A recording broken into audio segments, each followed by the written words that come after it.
Assalamualaikum warahmatullahi wabarakatuh. Salam jumpa rekan-rekan semua. Kembali lagi pada kesempatan kali ini kita akan membahas akuntansi keuangan lanjutan dengan topik akuntansi penggabungan usaha. Di sini di video ini adalah video kedua merupakan sambungan dari video pertama terkait materi akuntansi penggabungan usaha. Pada video ini kita akan membahas contoh soal terkait dengan akuntansi penggabungan usaha. Oke, kita mulai saja. Kita lihat laporan posisi keuangan sebelum terjadinya penggabungan usaha. Di sini ada dua perusahaan, yaitu yang pertama ada Supercorp, yang kedua ada Mediocre. Di sini laporan posisi keuangan Supercorp, di sini kita bisa lihat ada kas. Jadi ini hanya laporan keuangan sangat sederhana, tidak kompleks atau tidak terlalu lengkap karena dia hanya digunakan untuk menerangkan kejadian-kejadian penggabungan usaha terkait merger, konsolidasi, dan akuisisi. Di sini ada data terkait dari nilai buku dan nilai wajar tiap-tiap perusahaan. Pada contoh soal kali ini, Supercorp akan melakukan akuisisi terhadap perusahaan Mediocre. Jadi kita bisa lihat ada total asetnya, terus sampai dengan total hutangnya dan sebagainya. Oke, kita langsung saja. Ini perintah pengerjaannya seperti ini. Yang pertama, jika bentuk penggabungan usaha yang dipilih adalah merger, maka buatlah jurnal pada pembukuan Supercorp untuk mencatat transaksi apabila untuk mengambil alih kekayaan bersih dari Mediocre. Supercorp menerbitkan 150 lembar saham biasa dengan nilai nominal Rp10 per lembar sahamnya dan dengan harga pasar Rp26 per lembar sahamnya. Yang kedua, jika bentuk penggabungan usahanya yang dipilih adalah konsolidasi dengan membentuk perusahaan baru yang bernama Ultracorp. Buatlah jurnal pembukuan Ultracorp tersebut untuk mencatat transaksi apabila mengambil alih kekayaan bersih dari Supercorp dan Mediocre. Jadi Supercorp dan Mediocre ini akan melebur menjadi satu menjadi Ultracorp, di mana Ultracorp akan menerbitkan 100.000 lembar saham biasa dengan nilai nominal 10 lembar per sahamnya dan harga pasarnya 20 lembar per sahamnya. Yang ketiga, kondisinya adalah jika bentuk penggabungan usaha yang dipilih adalah akuisisi, maka buatlah pada pembukuan Supercorp, karena yang mengakuisisi ada Supercorp, untuk mencatat transaksi apabila pengambil alihan saham beredar. Jadi bukan pengambil alihan kekayaan bersih, tapi kalau akuisisi kan dua-duanya masih running atau masih jalan atau masih tetap ada. Yang membedakan antara akuisisi dan merger, diingat kembali, kalau merger itu pengambil alihan kekayaan bersih, karena Mediocre sudah tidak ada, sudah diambil secara penuh oleh Supercorp. Tapi kalau akuisisi, Mediocre ini masih ada. Jadi untuk kejadian ini, akuisisi, Supercorp menerbitkan 150 lembar saham biasa dengan nilai nominal 10 per lembar sahamnya dan dengan harga pasar Rp25 per lembar sahamnya. Ya, kita mulai dari merger terlebih dahulu. Pertanyaan pertama, yang pertama kita harus melakukan pencatatan investasi. Jadi kita harus mencatat investasi yang dilakukan Supercorp. Jadi kita lihat tadi, saya rangkum kembali, untuk melakukan merger, Supercorp melakukan investasi berupa menerbitkan 150 lembar saham biasa dengan nilai nominal 10 lembar dan harga pasar 25. Jadi jurnalnya adalah investasi pada mediocre dengan angka penghitungan 150 ribu lembar dikalikan dengan 25 atau harga pasarnya. Maka akan didapat 3.750.000. Sedangkan modal sahamnya untuk kejadian ini 150.000 dikalikan dengan 10. 10 ini adalah nilai nominal sahamnya. Jadi akan didapat 1.500. Dan selisihnya ada 2.250.000 itu menjadi tambahan modal di setor. Atau Inggrisnya yang kita pelajari di video sebelumnya adalah additional paid in capital. Selanjutnya, langkah kedua, mencatat aset dan liabilities mediocre com. Di sini berarti sekali lagi yang ditulis adalah kita tinggal memindahkan saja yang ada di laporan posisi keuangannya mediocre ke sini, karena mediocre akan menyerahkan aset dan liabilitiesnya kepada Supercorp. Dan ingat yang ditulis di sini ada kas, tanah, bangunan. Yang ditulis di sini adalah dari video kemarin saya sudah katakan atau terangkan bahwa yang ditulis di sini adalah angka dari nilai wajarnya atau fair value-nya dari mediocre atau perusahaan yang diambil alih. Gitu. Jadi kita masukkan, terus di sini juga ada akumulasi depresiasi, total hutang itu diambil dari angka nilai wajarnya dari mediocre corp. Terus investasi pada mediocre com ini diambil untuk menghilangkan pencatatan pertama dari di sini. Investasi ini dinolkan atau dihapuskan, maka ditulis di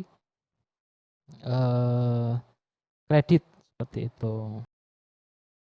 Terus selanjutnya bisa kita lihat di sini muncul goodwill 450 disebabkan apa? Kalau kemarin goodwill muncul ketika di sini kata kuncinya ada di sini 5.500. Jadi kalau debitnya itu dijumlah ketemu angka 5.500.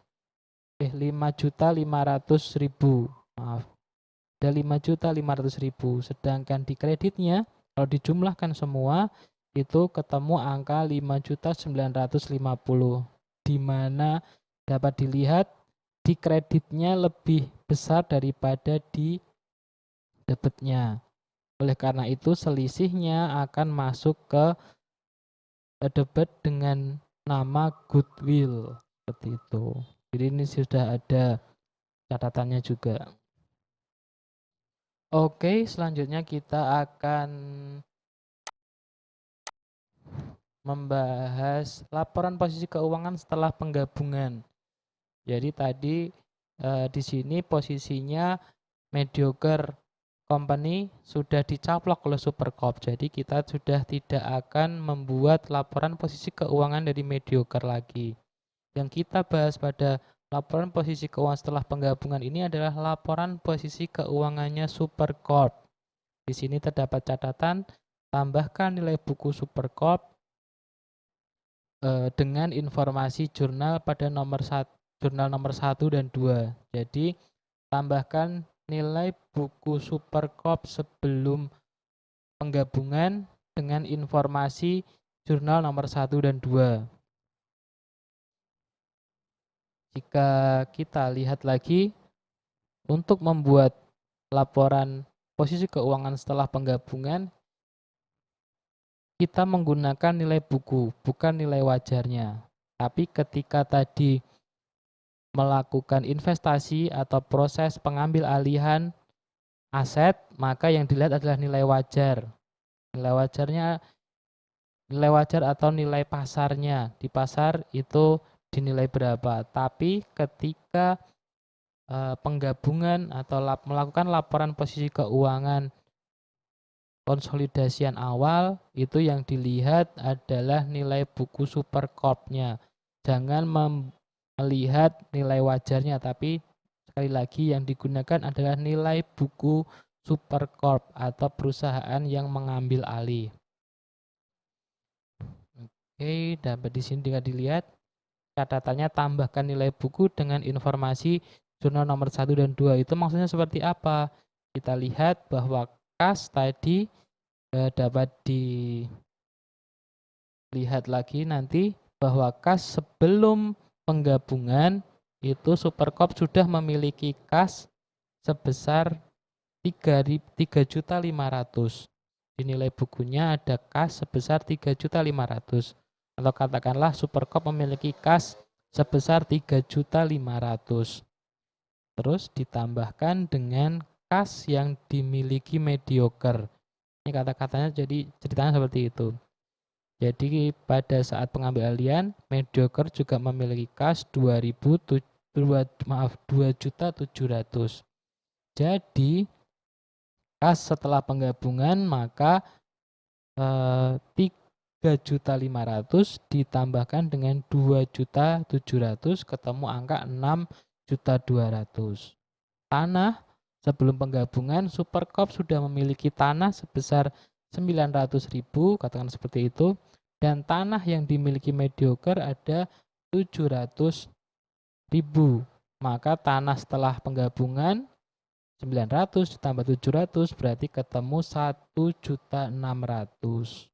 Bangunan pun demikian. Tadi Supercorp sudah memiliki bangunan secara nilai buku ada 3.500.000 dan Mediocre memiliki bangunan 2.100.000. Berarti laporan posisi keuangan setelah penggabungan sekarang Supercorp memiliki bangunan sebesar 5.600.000 didapat dari 3.500.000 ditambah dengan 2.100.000. Lainnya juga seperti itu sama. Total hutang juga ditambahkan sama. Yang berbeda adalah adanya muncul goodwill di sisi aset di sini. Ini adalah impact atau efek dari adanya catatan jurnal kedua. Ada goodwill di debit, dia masuk ke aset. Terus modal saham juga bertambah di sini. Sebelumnya Supercorp sudah memiliki modal saham sebesar 4.500.000. Nah, di jurnal pertama ternyata ada modal saham 1.500.000. Berarti sekarang Supercorp memiliki modal saham 6 juta. Tambahan modal store juga demikian. Sebelumnya Supercorp sudah memiliki tambahan modal store sebesar 700.000 dan di jurnal pertama ternyata memiliki ada tambahan modal store sebesar 2.250.000. Jadi laporan posisi keuangan untuk tambahan modal di store untuk Supercorp setelah penggabungan ada 2.950.000. Dan nanti ketika kita sudah mengerjakan itu dengan benar, maka total aset dan total liabilities atau hutang dan ekuitasnya akan balance. Di sini ada 12.350, di sini juga ada 12.350. Jadi kalau antara total aset dengan liabilitiesnya belum sama, berarti masih ada masalah di perhitungan di atasnya, entah di jurnalnya atau perhitungan kalian dalam saham dan sebagainya. Oke, selanjutnya kita akan membahas terkait konsolidasi jika model penggabungan usaha yang dipilih adalah konsolidasi. Yang pertama, kita akan melakukan pencatatan investasi pada Ultracorp. Jadi perlu diingat kembali kalau konsolidasi adalah melebur kedua perusahaan awal, ya di mana di sini ada Supercorp dan Mediocre, itu dilebur dan membentuk perusahaan baru yang bernama Ultracorp. Di sini Ultracorp sendiri pada pada saat pembentukannya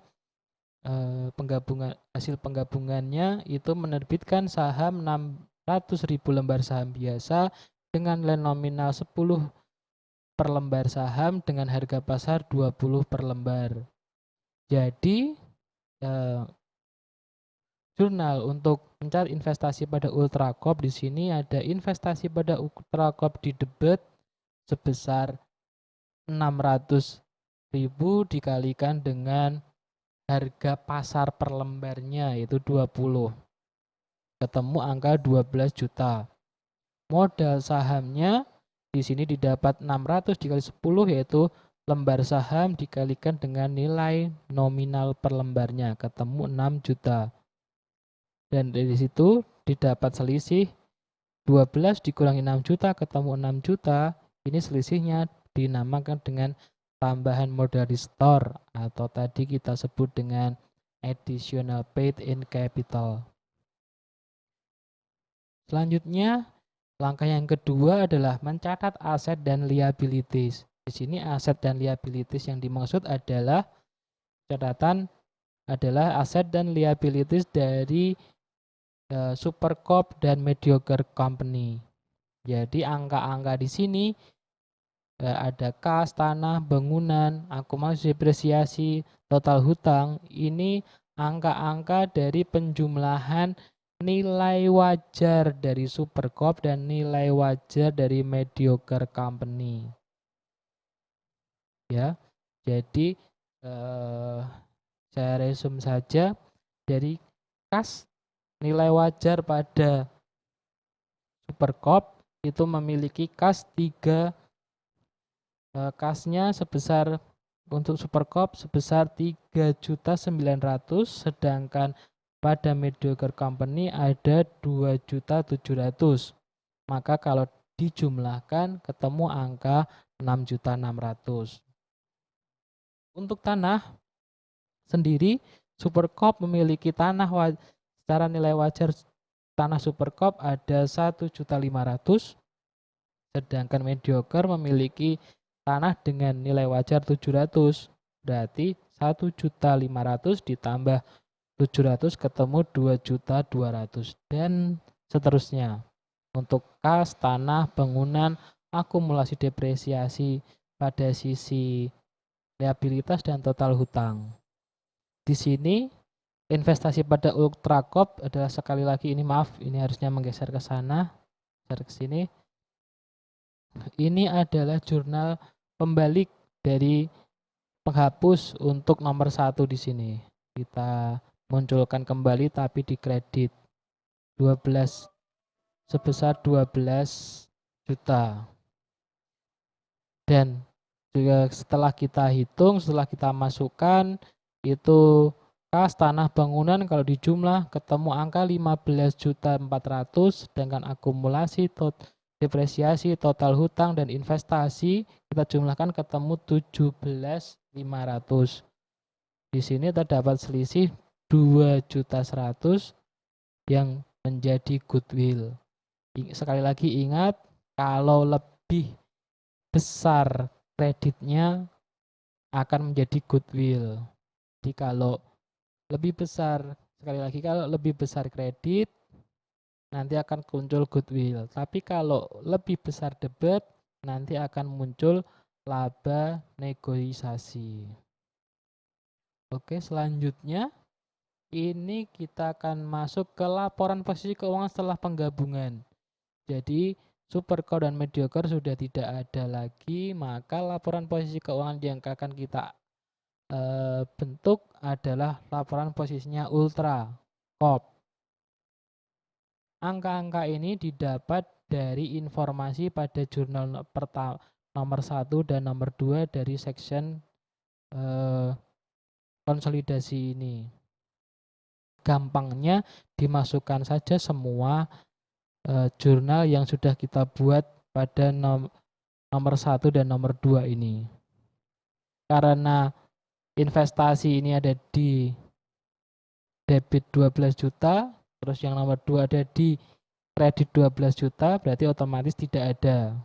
Jadi yang kita masukkan yang pertama adalah kas, 6.600.000, tanah 2.200.000, bangunan 6.600.000. Coba kita lihat, ya kan? Kas ada 6.600.000, tanah 6.200.000, bangunan 6.600.000 juga, dan seterusnya. Jadi tinggal memasukkan angka-angka dari jurnal yang sudah kita kerjakan di langkah pertama dan kedua, atau nomor 1 dan 2 pada seksi konsolidasi ini. Sekali lagi, kalau sudah mendapatkan angka yang sama, berarti pengerjaannya sudah benar. Tapi kalau masih ada selisih, kalian coba review lagi ke atas apakah ada penghitungan yang salah, atau penentuan penghitungan yang salah, atau penentuan tempatnya yang salah, atau gimana. Terus kita masuk ke akuisisi. Akuisisi, sekali lagi, akuisisi adalah posisi di mana kedua perusahaan masih berdiri. Jadi tidak ada perusahaan yang dibubarkan. Jadi antara Supercorp dan Mediocre itu masih berjalan. Hanya saja posisinya itu sekarang Mediocre dikatakan istilahnya sudah menjadi anak perusahaannya Supercorp.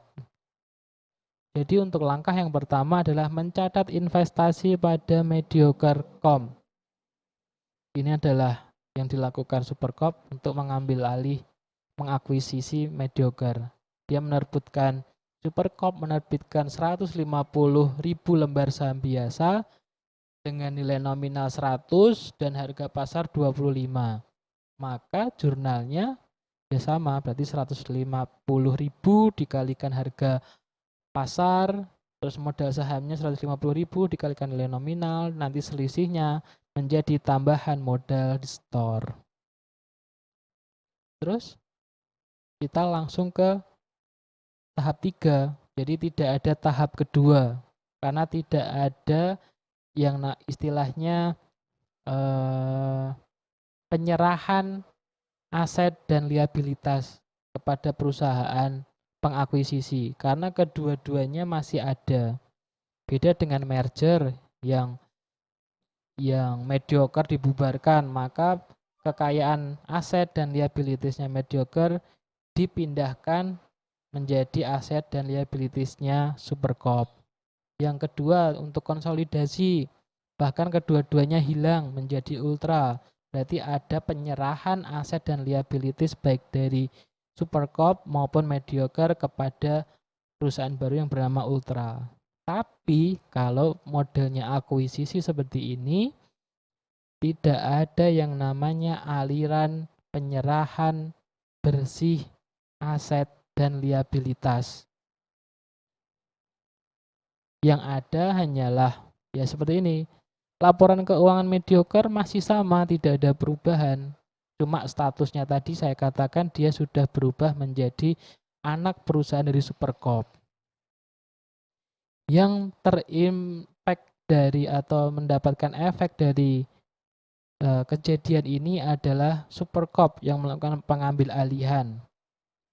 Di sini saya berikan tanda kuning atau orange ini adalah efek ketika melakukan investasi. Jadi dari kejadian mencatat investasi pada Mediocre ini ada investasi, ada modal saham, ada tambahan modal di store. Kita lihat di sini terlihat kalau dari kas, tanah, bangunan, akumulasi, kas, tanah, bangunan, akumulasi, total hutang itu masih sama. Yang terpengaruh adalah yang kejadian modal saham, tambahan modal di store. Itu karena kejadian yang pencatatan jurnal tadi yang pertama. Pencatatan jurnal investasi tadi. Modal saham awal Supercorp itu ada 4.500.000. Terus di sini melakukan investasi, maka modal sahamnya bertambah 1.500, maka setelah penggabungan modal saham dari Supercorp sendiri menjadi 6 juta. Tambahan modal di store pun seperti itu. Sebelum penggabungan, Supercorp sudah memiliki tambahan modal store sebesar 700.000. Tapi setelah setelah melakukan investasi ternyata ada tambahan modal disetor sebesar 2.250.000. Maka tambahan modal disetor yang baru ada 2.950.000 dan di sini terdapat tambahan akun investasi pada mediocre sebesar 3.750.000. Seperti itu. Jadi untuk akuisisi sekali lagi di laporan mediocre tidak ada perubahan sama sekali, hanya statusnya menjadi perusahaan anak. Terus di Supercorp menjadi perusahaan induk, di mana yang terimbas adalah akun-akun yang dilakukan ada proses pencatatan investasi tadi. Oke, terima kasih telah mengikuti video ini, rangkaian video ini yang dari video pertama dan kedua terkait penjelasan singkat terkait dengan akuntansi penggabungan usaha, baik itu dari model akuisisi, merger maupun konsolidasi. Ini adalah tahapan awal dari proses penggabungan usaha.